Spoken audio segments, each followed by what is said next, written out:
చదువు. ఆయన యందు ఈ నిరీక్షణ పెట్టుకొనిన ప్రతి వాడును ఆయన పవిత్రుడై ఉన్నట్టుగా తన్ను పవిత్రునిగా చేసుకొనును. ప్రేమగల మా తండ్రి, మీకు వందనాలు దేవా. ఈ మాటను మేము ధ్యానిస్తూ ఉన్నాం. నువ్వు పవిత్రుడు, పరిశుద్ధుడు కాబట్టి మేము కూడా నిన్ను అనుసరించాలి. కాబట్టి నీ శిష్యులమని చెప్పుకునాలి అని అనుకున్నప్పుడు మేము పవిత్రంగా జీవించడానికి ఎప్పుడైతే అప్పగించుకుంటామో మేము మీకు శిష్యులం అవుతాం. పవిత్రమైన జీవితాన్ని నాకు మా అందరికి ఇచ్చి నీ శిష్యులుగా జీవించటకు మమ్మల్ని ఆశీర్వదించమని యేసు నామమున ప్రార్థించి వేడుకుంటున్నాము తండ్రి. ఆమేన్. హల్లెలూయా. ప్రతి వాడును ఆయన పవిత్రుడై ఉన్నట్టు తన్ను పవిత్రునిగా చేసుకొనును. తన్ను అంటే ఏ వ్యక్తి అయితే యేసు ప్రభును దేవుడిగా, విమోచకుడిగా, రక్షకుడిగా, రేపొద్దున నా ప్రభు వచ్చి నన్ను పరలోకం తీసుకొని వెళ్తాడు, మధ్యాకాశంలో నా ప్రభును కలుసుకుంటానని ఏ వ్యక్తి అయితే నిరీక్షణ కలిగి ఉన్నాడో ఆ వ్యక్తి ఏం చేస్తాడంటే తన్ను, ఇక్కడ మనం అందరం ఉన్నాం, అలాంటి కోరే మనందరికీ ఉంటే, అలాంటి నిరీక్షణ నాకు మనందరికీ కనుక ఉంటే మనం చేసే పని ఏంటిదంటే ఇదే చేయాలి. ఆయన పవిత్రుడై ఉన్నట్టుగా తన్ను పవిత్రునిగా చేసుకొనును. దేవునికి స్తోత్రం. ఇప్పుడు ప్రభు పవిత్రంగా ఉన్నాడు కాబట్టి నేను కూడా ఏం చేయాలి? నేను పవిత్రుడిగా చేసుకోవటానికి నేను కూడా దేవునికి సహాయం చేయాలి. మీరు బార్బర్ షాప్కు లేకపోతే బ్యూటీ సెలూన్కి ఎంతమంది వెళ్ళారు? మంగళ షాప్కి వెళ్ళడం ఎవరు లేరు అనుకుంటాను, దాదాపు వెళ్తారు. నీ కటింగ్ చేయాలంటే ఆ మంగళాయన ఏం చేస్తాడంటే కొంచెం ఇలా పట్టు అంటాడు. అలా పట్టాలి, సహకరించాలి. అయితేనే నువ్వు అనుకున్న కటింగ్ నీకు వస్తుంది. లేదంటే వాడు అనుకున్నట్టుగా ఇప్పుడు జనరల్గా అందరు చేసేస్తాడు. ఏంటి తెలుసా? ఇలా అని ఇలా నిలబెట్టేస్తాడు. నువ్వు చెప్పుకున్నా సరే.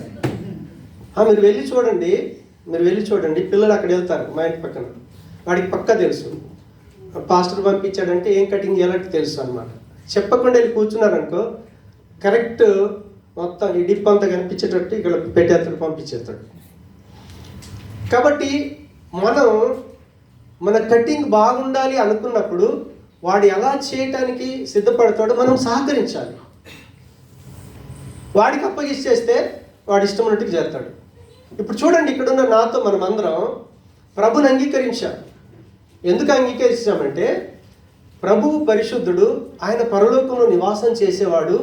కానీ మనం పాపులం అయ్యుంటే మనల్ని ప్రేమించి పరలోకం నుంచి ఆఫ్టర్ ఆల్ ఒక మనిషిలోకి వచ్చి మనిషిగా పుట్టి మన పాపమంతా ఆయన మీద వేసుకొని దానికి రావాల్సిన శిక్షను తాను భరించి మరణాన్ని తాను పొంది నువ్వు నేను మనమందరం పొందాల్సిన మనందరి మరణాన్ని తీసుకొని వెళ్ళి సమాధిలో పెట్టి దాన్ని సమాధిలో బంధించి సజీవుడిగా లేచాడు ఆయన. కాబట్టి అలాంటి ప్రభుని ఎప్పుడైతే మనం విశ్వసిస్తామో ఆయన పరిశుద్ధుడు కాబట్టి ఆయనని ఇష్టపడ్డ ప్రతి వ్యక్తి కూడా ఏం చేస్తాడంటే ఆయన మనల్ని కటింగ్ చేస్తున్నప్పుడల్లా ఆయనకు మనం సహకారం అందించాలి. ఆయన వద్దన్న చోటికి నా ఇష్టం అని అన్నాం అనుకో, ఇంక నీ ఇష్టమే ఉంటుంది. ఆయన ఇష్టం మన జీవితంలో నెరవేర్చబడదు. కాబట్టి మనం అందరం కూడా దేవుని యొక్క వాక్యంలోకి వెళ్ళి చూస్తే మనం సమస్త ప్రవర్తన యందు పరిశుద్ధులుగా ఉండాలంటాడు. సమస్త ప్రవర్తన. ఒకసారి హెబ్రీ పత్రిక 12వ అధ్యాయం 14 నుంచి చదువుదాం త్వరగా. హెబ్రీ 12. అందరితో సమాధానమును పరిశుద్ధతయు కలిగి ఉండుటకు ప్రయత్నించుడి. పరిశుద్ధత లేకుండా ఎవడును ప్రభువును చూడడు. దేవునికి స్తోత్రం. ఫస్ట్ లైన్లో ఏముంది? అందరితో సమాధానమును అన్నాడు. అంటే ఇంకొకటి కూడా చెప్తున్నాడు అనమాట. మనం అందరితోని దీన్ని కలిగి ఉండాలి, దాన్ని కూడా కలిగి ఉండాలి. ఫస్ట్ ఏంటిది? సమాధానం. రెండోది ఏంటిది? పరిశుద్ధత. దేవునికి స్తోత్రం. మనం చర్చ్లో ఉన్నాం కదా, చర్చ్లో ఉన్న మనందరితోనూ చర్చ్లో లేని వాళ్ళతో కూడా మనం పవిత్రంగానే ఉండాలి. ఎందుకు అనంటే మనకు తెలుసు దేవుడు ఎవరో, కానీ అన్యులకు తెలియనప్పుడు వాళ్ళ ఇష్టానుసారంగా జీవించినా సరే వాళ్ళతోని మాత్రం మన రిలేషన్ చాలా పవిత్రంగా ఉండాలి. చాలా పవిత్రంగా ఉండాలి. ఎందుకొరకు పవిత్రంగా ఉండాలి అని అంటే 2 కొరింథీ పత్రిక 7వ అధ్యాయం 1వ వచనంలో ఏం రాయబడి ఉంటుంది అని అంటే 2 కొరింథీ 7:1 త్వరగా. ప్రియులారా, మనకు ఈ వాగ్దానాలు ఉన్నాయి కాబట్టి దేవుని భయముతో పరిశుద్ధతను సంపూర్తి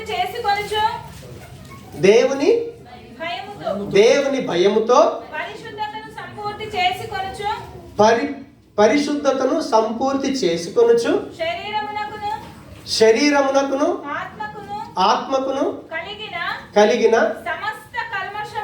సమస్త కల్మషము నుండి మనలను పవిత్రులనుగా చేసుకుందాము. శరీరమునకును ఆత్మకును కలిగిన సమస్త కల్మషము నుండి మనలను పవిత్రులంగా చేసుకున్నాలి. ఎందుకంటే మనకు శరీరము ఉంది, దేవుడు మనల్ని పెట్టిన ఆత్మ కూడా ఉంది. యేసు ప్రభుల వారు భూమి మీద ఉన్నప్పుడు ఆయన శరీరానికి అపవిత్రత లేదు, ఆయన ఆత్మకు కూడా అపవిత్రత లేదు. కాబట్టి క్రీస్తుకు మనం శిష్యులం కావాలి అని అనుకున్నప్పుడు మనం చేయాల్సిన ఫస్ట్ పని ఏంటిది అని అంటే మన శరీరానికి ఎప్పుడు కూడా అపవిత్రత అంటించుకోకూడదు. లోపల ఉన్న ఆత్మకు కూడా అపవిత్రత చేసుకునే ప్రయత్నం మనం చేయకూడదు. ఎందుకంటే మనందరికీ ప్రాణమును ఆత్మను శరీరాన్ని ఇచ్చిన పరమాత్ముడు ఆయన ఏ విషయం తీసినా కూడా ఆయన పరిశుద్ధుడే. మనం 1 పేతురు పత్రిక 1వ అధ్యాయంలోకి వెళ్ళి 14-15 కూడా చదివితే 15-16 నేను పరిశుద్ధుడనై ఉన్నాను గనుక మీరును పరిశుద్ధులై ఉండుడని రాయబడి ఉన్నది. కాగా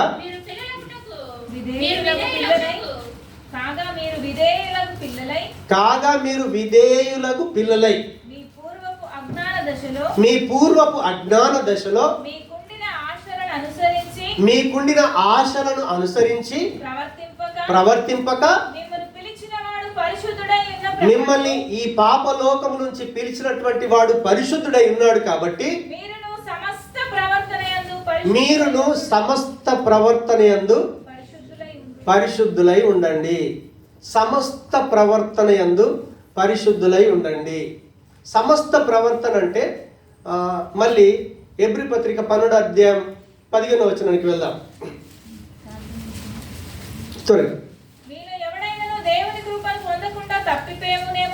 మీలో ఎవడైనను దేవుని కృపను పొందకుండా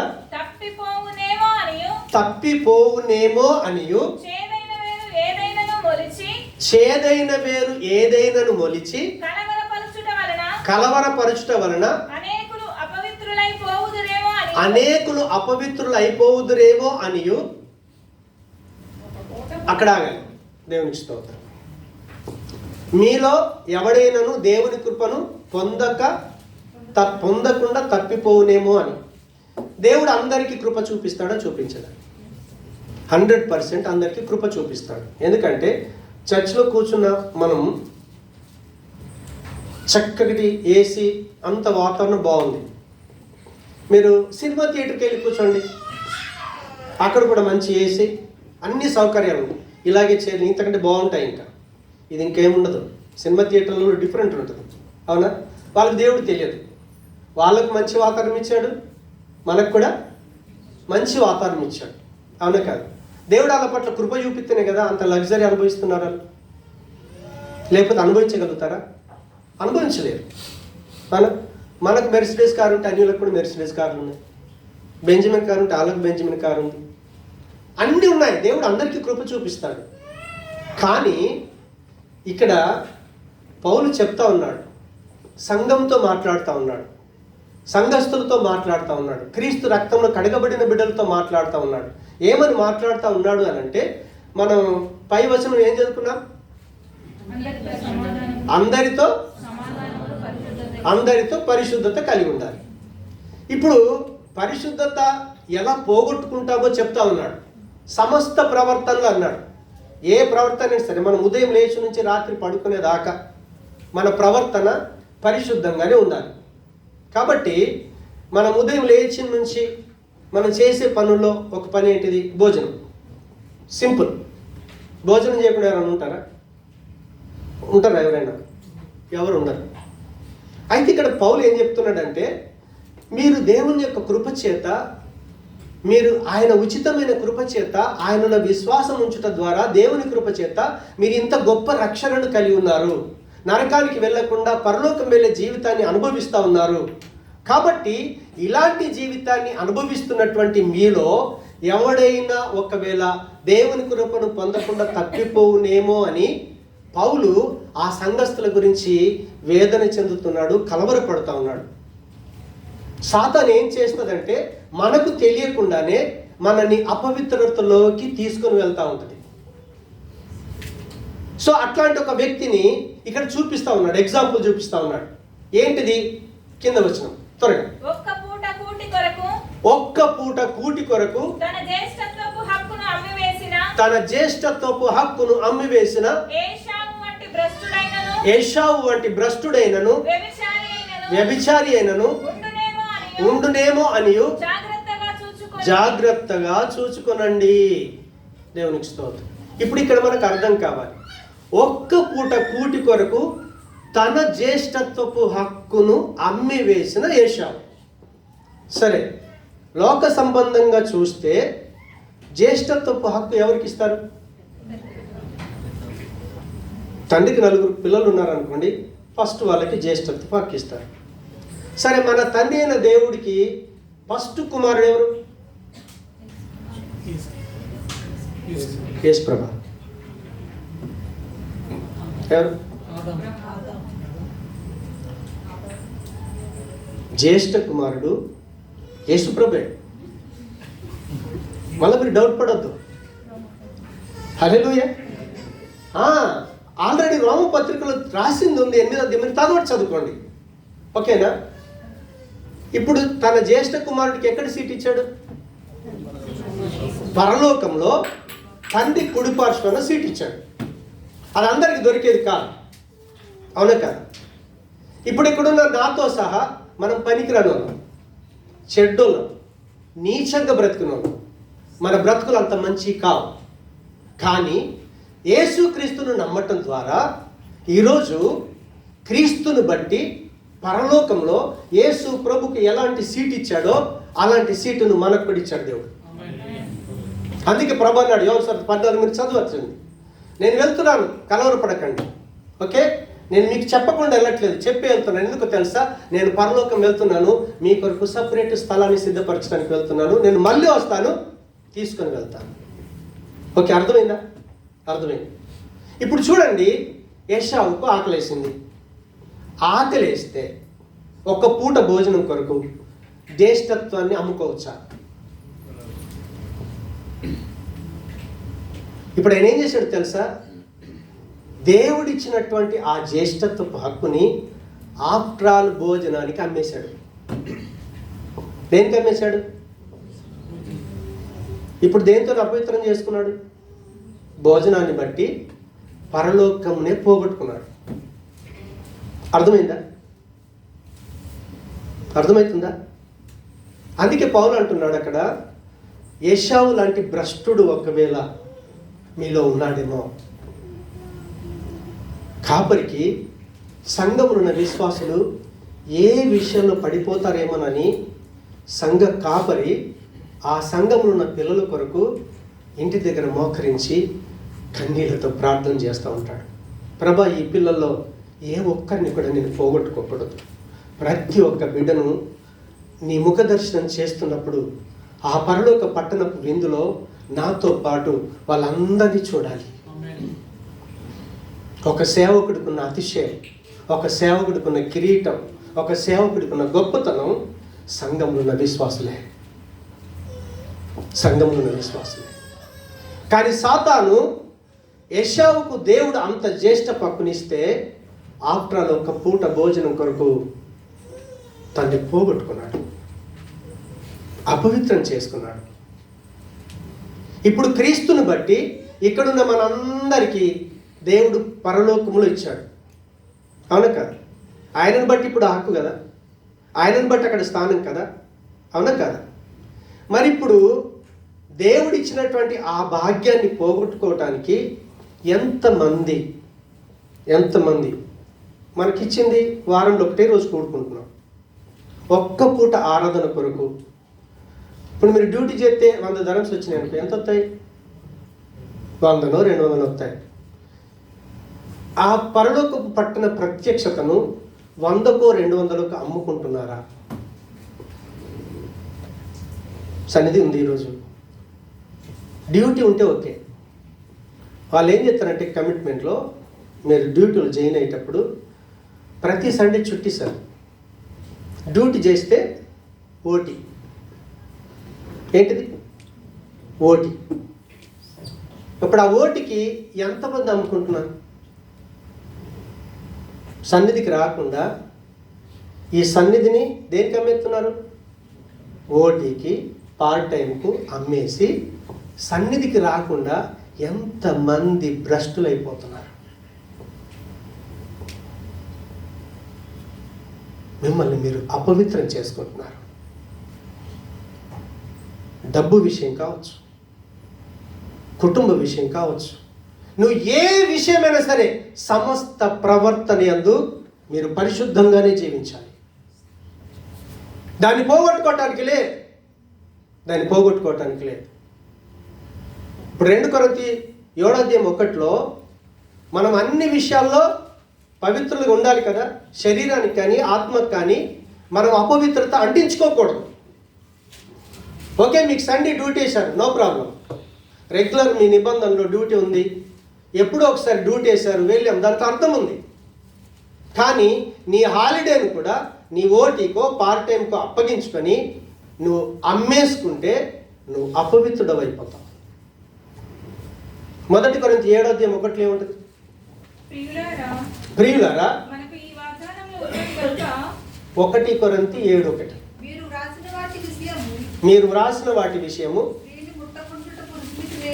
స్త్రీని ముట్టకుండుట పురుషునికి మేలు. అయినను జారత్వములు జరుగుచున్నందున ప్రతి వానికి సొంత భార్య ఉండవలెను, ప్రతి స్త్రీకి సొంత భర్త ఉండవలెను.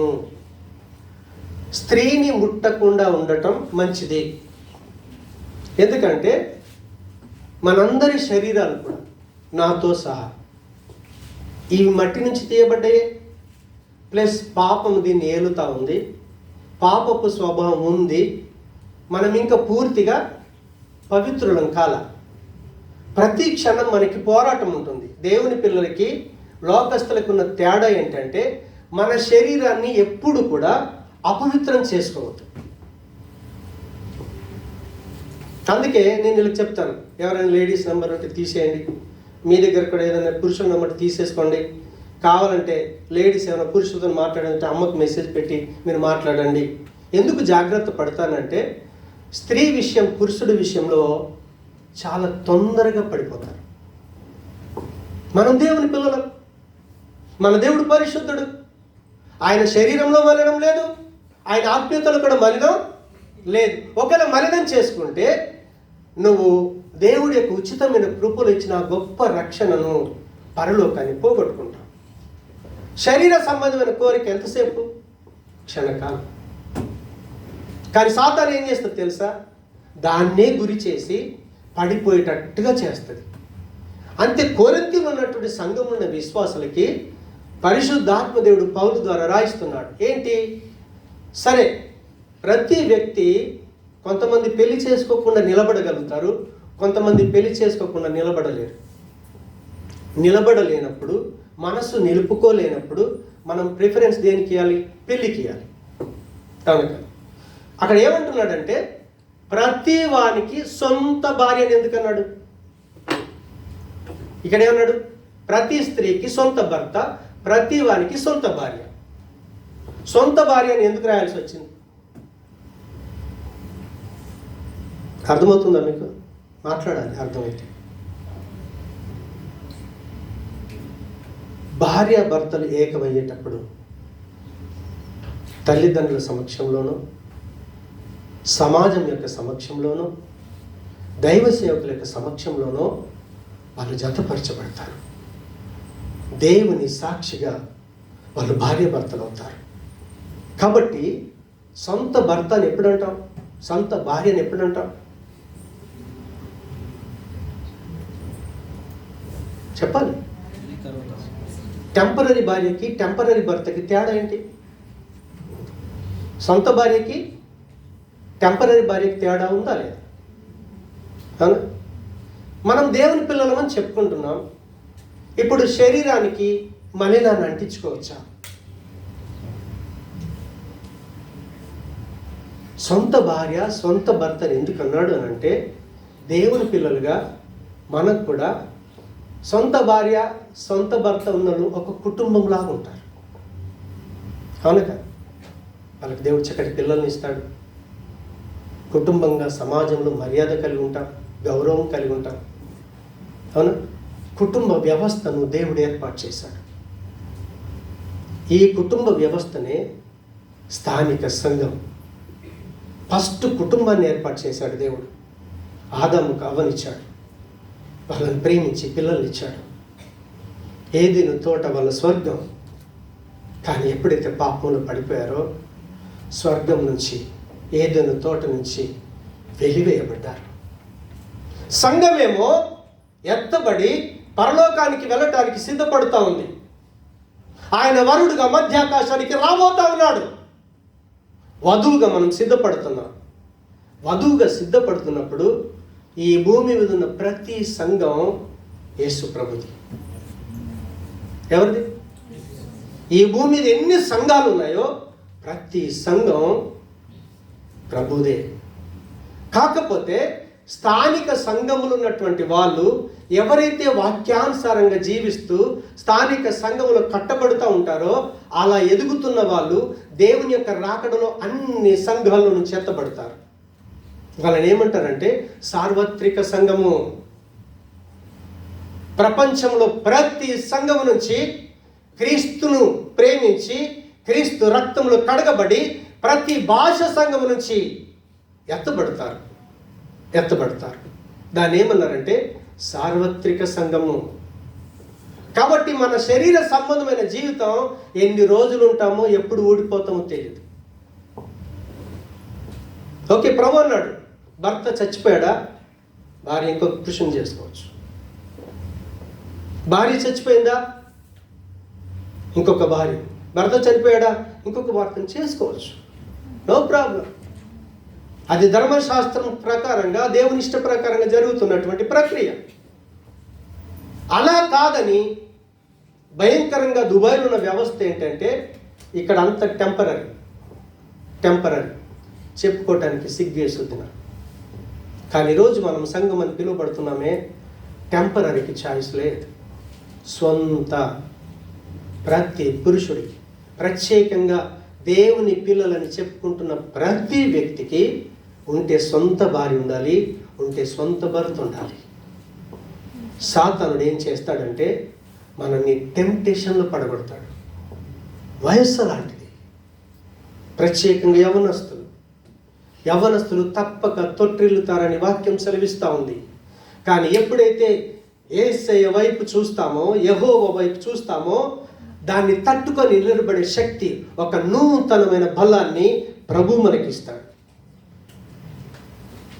చావునే బంధించి సమాధి నుంచి లేచిన ప్రభువు నీ శరీరం యొక్క టెంప్టేషన్ని తట్టుకునే శక్తిని దేవుడిచ్చి నువ్వు పవిత్రంగా జీవించేటట్టుగా చేస్తాడు.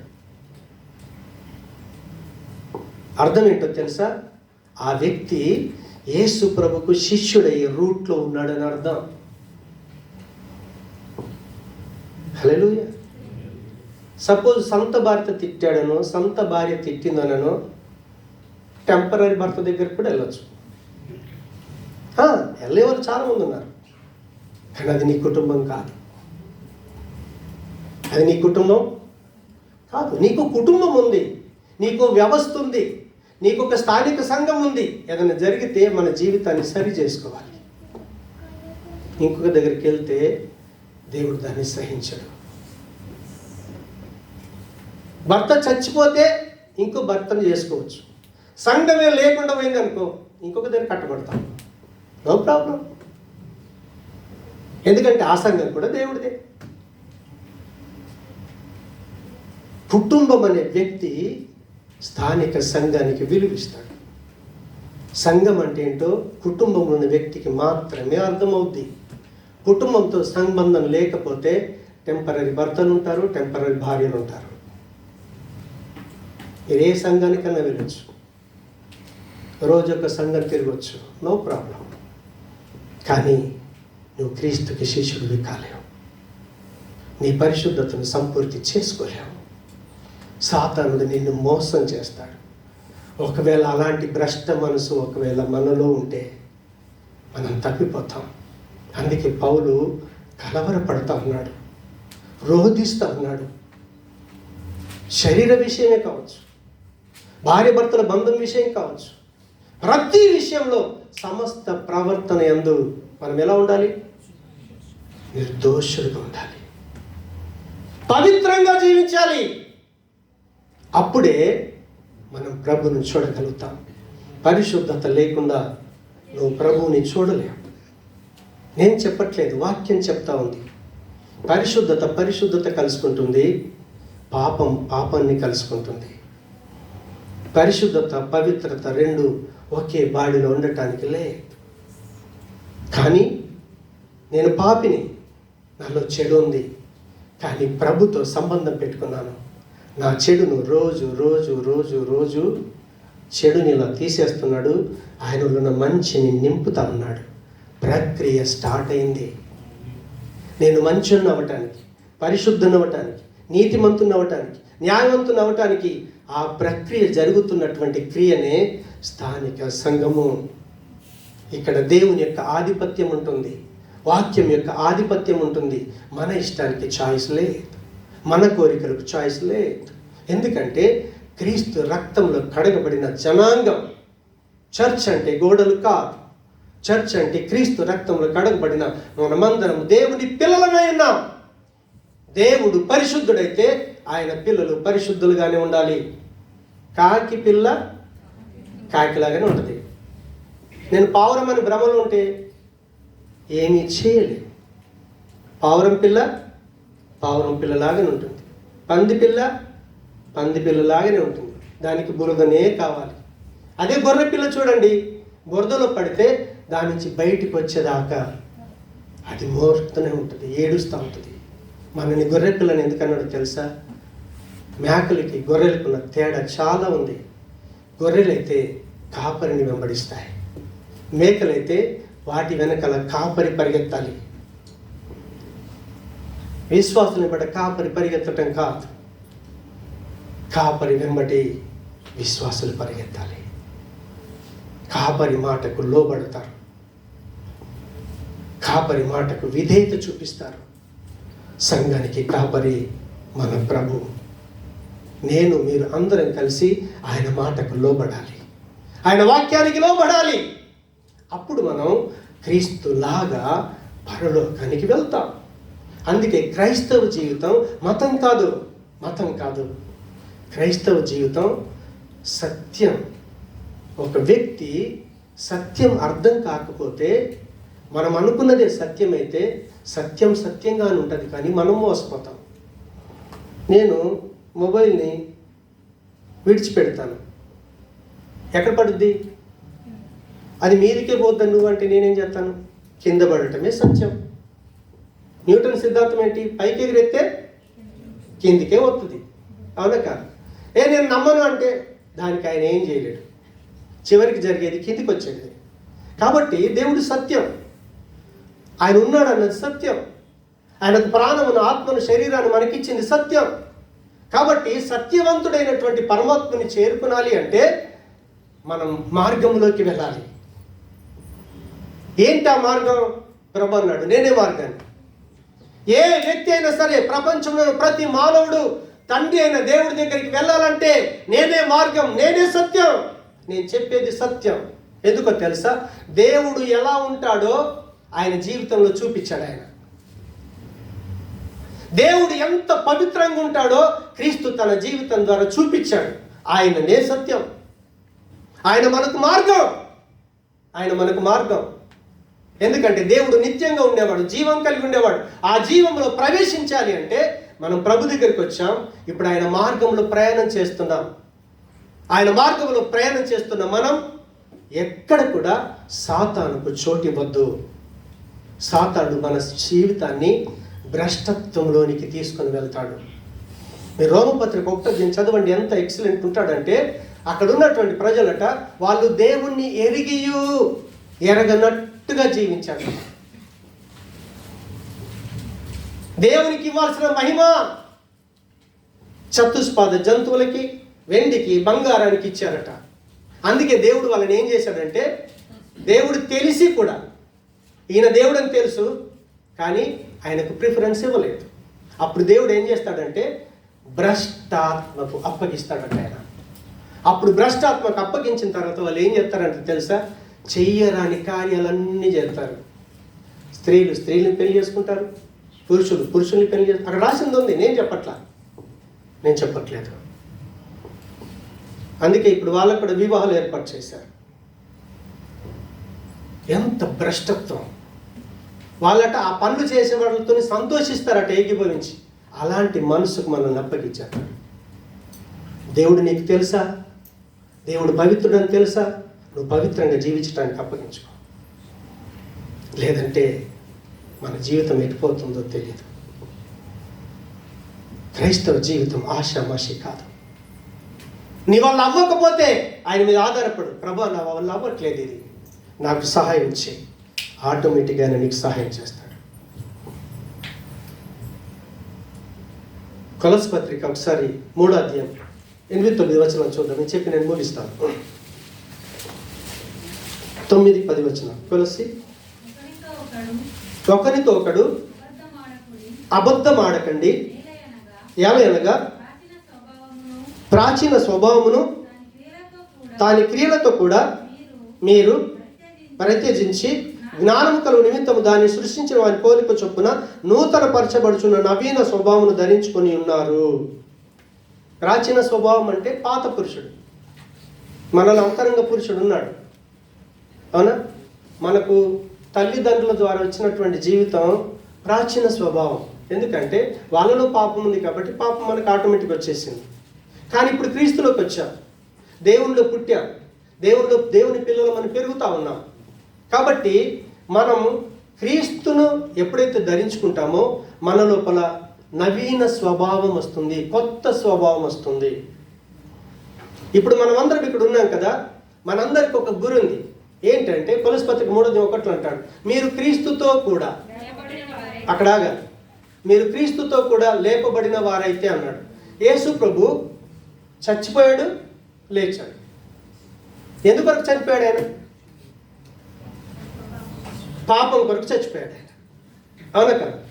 పాపాన్ని ఆయన మీద వేసుకున్నాడు, పాపానికి రావాల్సిన జీతం మరణం వచ్చేసింది, చనిపోయాడు. చనిపోయి అక్కడే ఉన్నాడా? లేడు. ఆయన లేచాడు, దేవునికి స్తోత్రం. లేచిన తర్వాత ఆయన మీద పాపం వేసుకోవాల్సిన పని లేదు, మరణంతో పని లేదు, ఆయన నిత్యంగా ఉండేవాడు. అదే రీతిగా ఇక్కడ ఎంతమంది యేసయ్య నామం పేరిట బాప్తిస్మం పొందారో శ్రద్ధగా వినండి. మీరు క్రీస్తుతో కూడా లేపబడిన వారే అయితే అని ఎందుకు అన్నాడంటే, ఎప్పుడైతే యేసయ్య నామం పేరిట బాప్తిసం పొంది పాపం విషయంలో చచ్చిపోయి మనం నీళ్ళలో ముంచేస్తాడు సేవకుడు పూర్తిగా.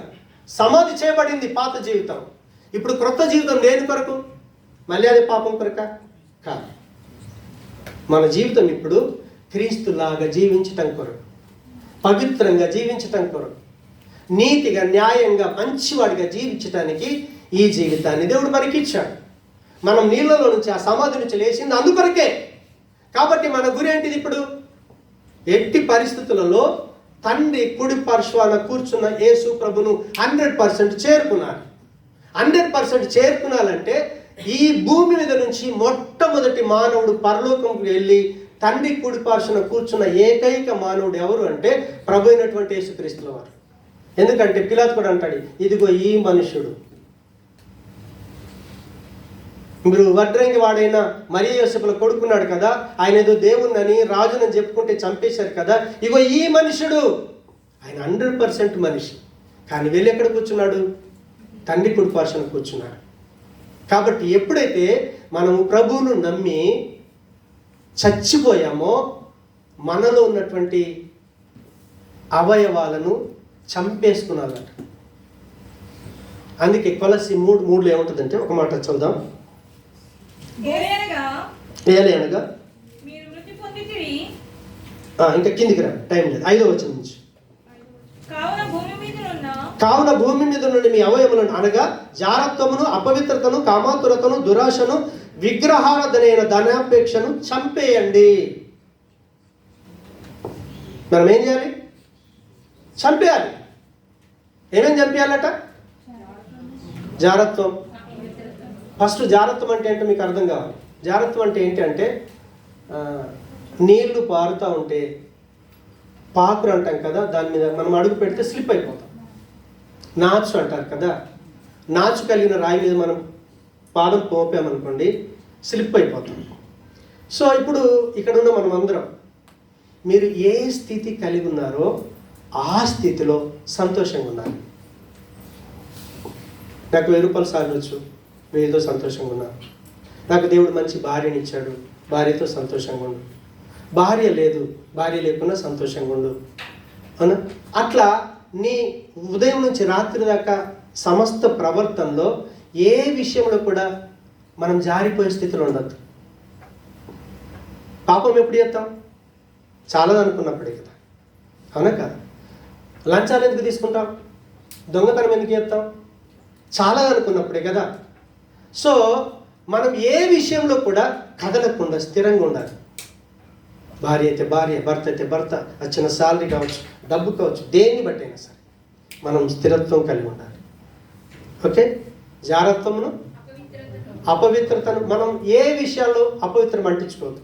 మొబైల్ చూసి చాలామంది పాడైపోతున్నారు. చూడకూడని అన్ని చూస్తున్నారు, చెయ్యకూడని పనులు చేస్తున్నారు. పెళ్లి చేసుకోవాలని ఉంది అనా, నేను భర్తను చూశాను, భర్తతో పెళ్లి చేసి సౌఖ్యంగా ఉండాలి. కానీ నాకు వేరొకరితో కనెక్ట్ ఉంది, చేసుకున్నోని చంపేసి మళ్ళీ ప్రేమించిన దగ్గరికి వెళ్తే ఎంత భయంకరం. ఏ న్యూస్ చూసినా అదే వార్త వస్తుంది. అంటే సాతానుడు మనుషుల్ని ఎంత నాశనం చేస్తూ ఉన్నాడు, కుటుంబ వ్యవస్థను క్లోజ్ చేస్తున్నాడు. వాళ్ళ భార్య భర్తల అక్రమ సంబంధం కొరకు పిల్లల్ని చంపేస్తున్నారు, అక్రమ సంబంధం కొరకు భార్యను చంపేస్తున్నారు, భర్తను చంపేస్తున్నారు.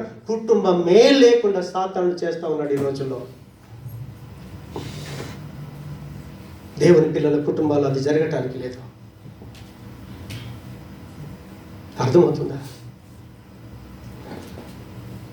జారత్వమును, అపవిత్రతను, కామాతురతను, దురాశను, విగ్రహారాధనైన ధనాపేక్ష. దేవునికి స్తోత్రం. ధనాపేక్ష అంటే అక్కడ ఒక మాట రాశాడు, లోభి. లోభి అంటే ఏంటి? నా దగ్గర 10 రూపాయలు ఉన్నాయి, ఆకలి ఎత్తుంది, ఖర్చు అయిపోతే నేను తినను.